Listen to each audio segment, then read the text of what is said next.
असंतोषाची ठिणगी पडली। कट्टरपंथीय पंतप्रधान मोहम्मद युनूस आणि लष्कर प्रमुख वकार उज जमान यांच्यात संघर्ष पेटलाय।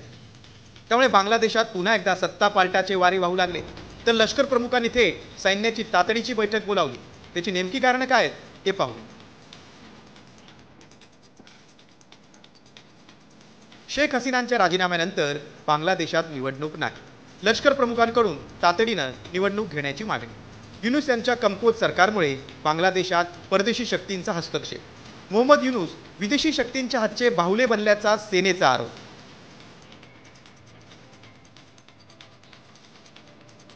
त्यामुळे लष्कर प्रमुख वकार उज जमान यांनी बोलावलेली तातडीची बैठक युनूस यांच्यासाठी धोक्याची घंटा आहे का?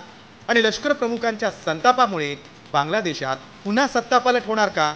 याकडे जगाचे लक्ष लागले।